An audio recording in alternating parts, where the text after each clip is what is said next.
Jika sampai hari ini kita masih bisa membaca firman Tuhan, kita masih bisa berdoa, kita masih bisa setia sama Tuhan, kita masih bisa mengajarkan firman Tuhan atau Alkitab kepada orang lain, dan bahkan jika sampai hari ini kita masih bisa bertumbuh iman kepada Yesus, itu artinya bahwa hidup yang kita miliki sekarang ini dalam hubungan dengan Tuhan bukan karena melihat Yesus secara langsung, tetapi semuanya oleh karena kita percaya Yesus sebagai satu-satunya Sang Juru Selamat dalam hidup ini, Yesus sebagai satu-satunya Tuhan yang berdaulat dan Tuhan yang kita kenal di sepanjang kita mendiami dunia ini.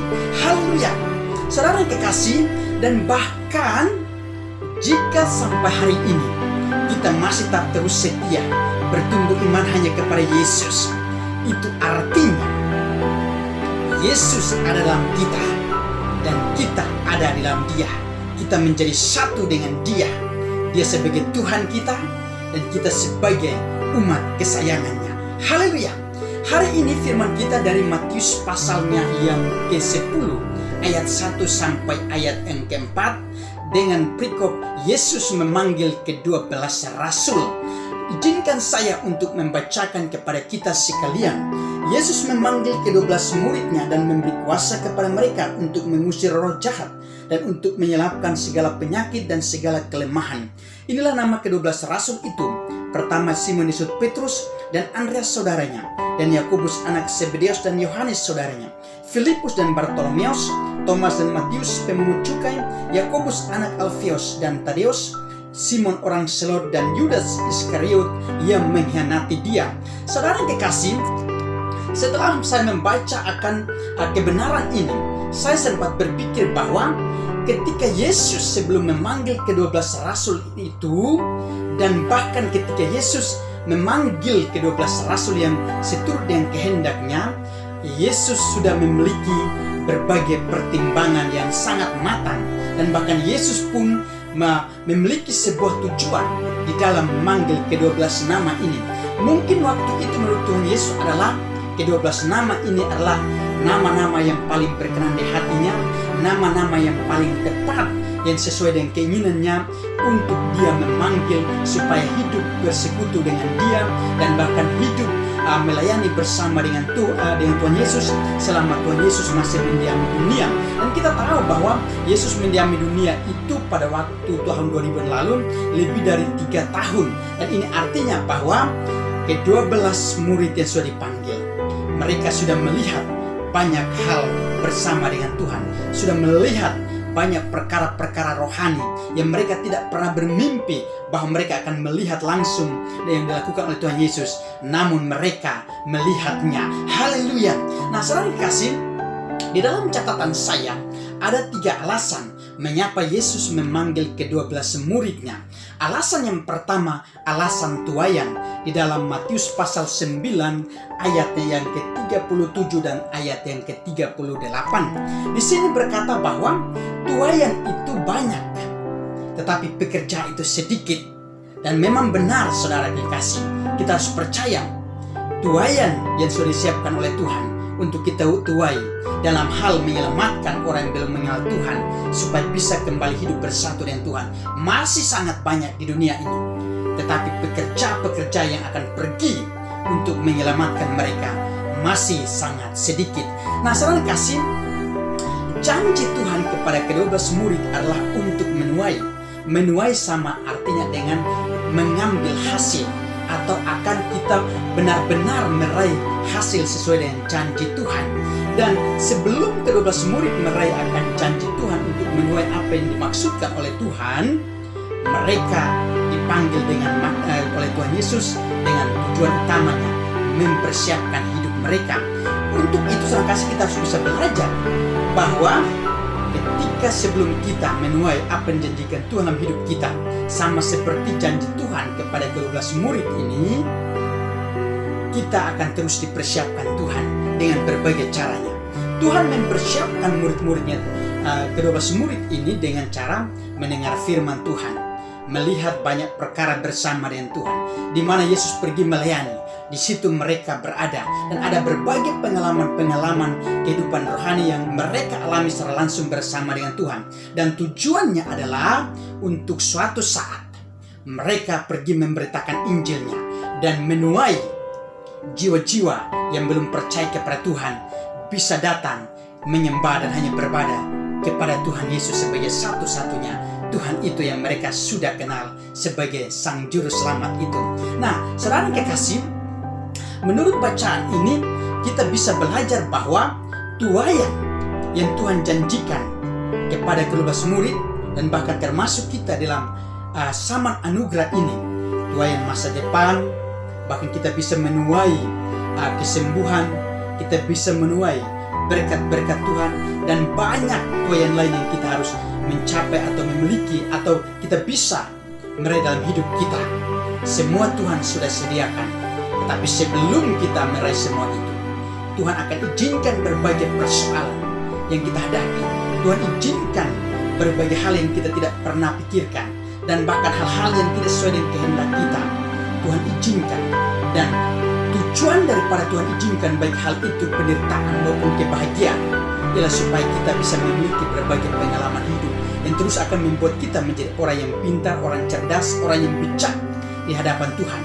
Dan bahkan berbagai persoalan yang kita hadapi, semuanya adalah untuk membangun fondasi iman kita di hadapan Tuhan terus menjadi kuat, dan bahkan supaya kehidupan rohani kita terus dididik menjadi orang-orang yang berkenan di hadapan Tuhan, orang-orang yang bertumbuh sesuai dengan kehendak Tuhan dan hanya tertuju kepada Tuhan.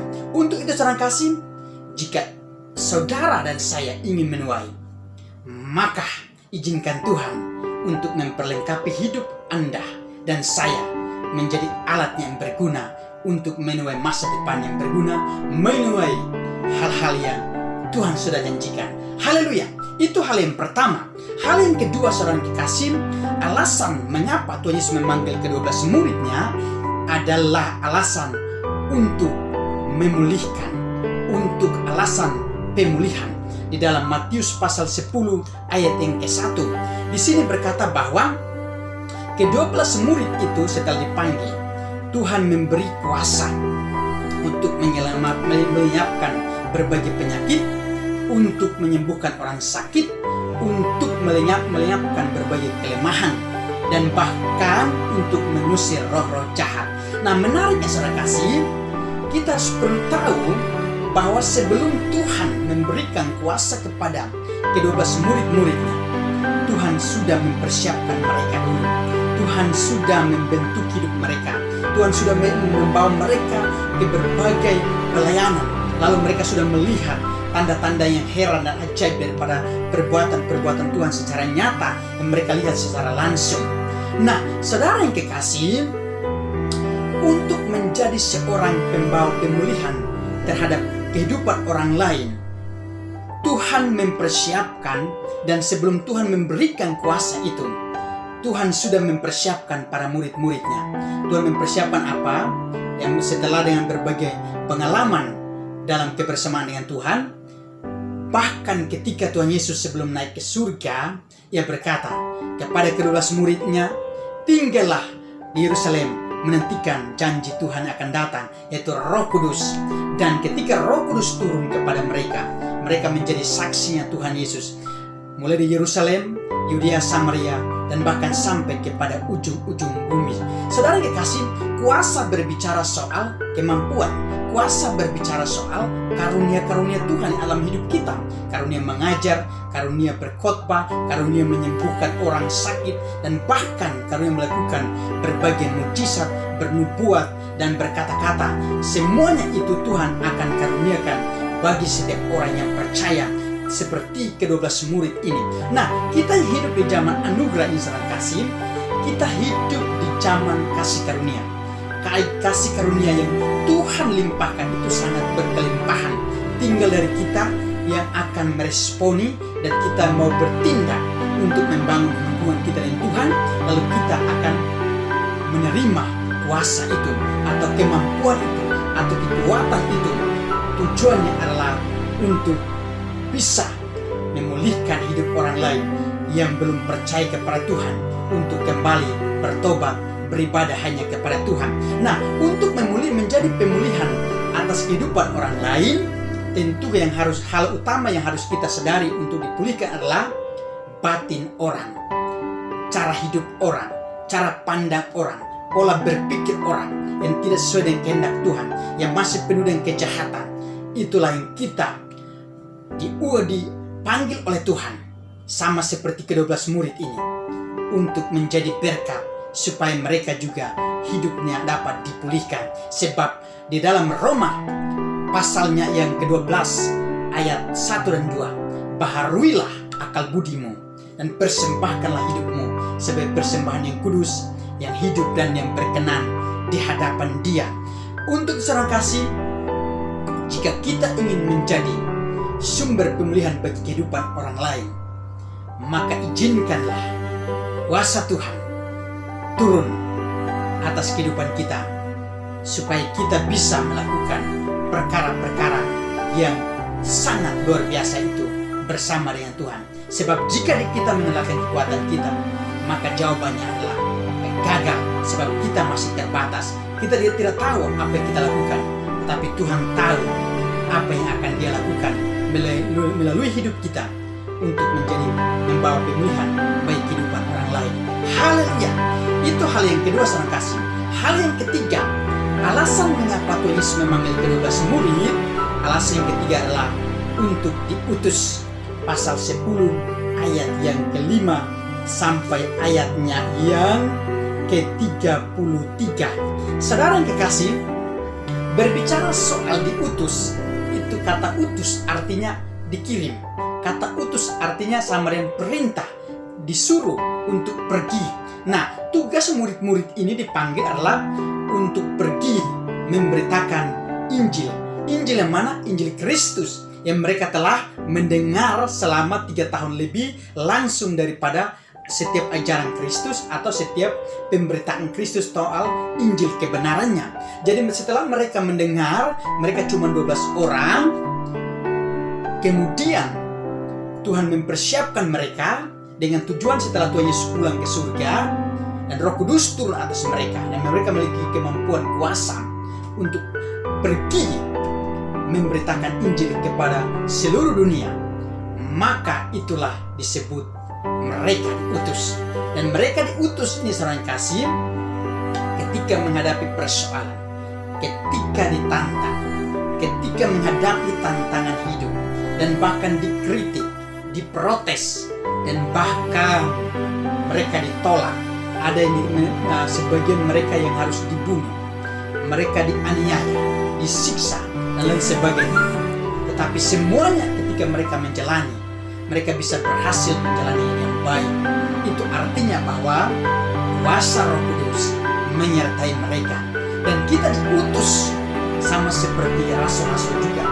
Dan bahkan menariknya, Yesaya pernah berkata bahwa Tuhan, inilah aku, utuslah aku.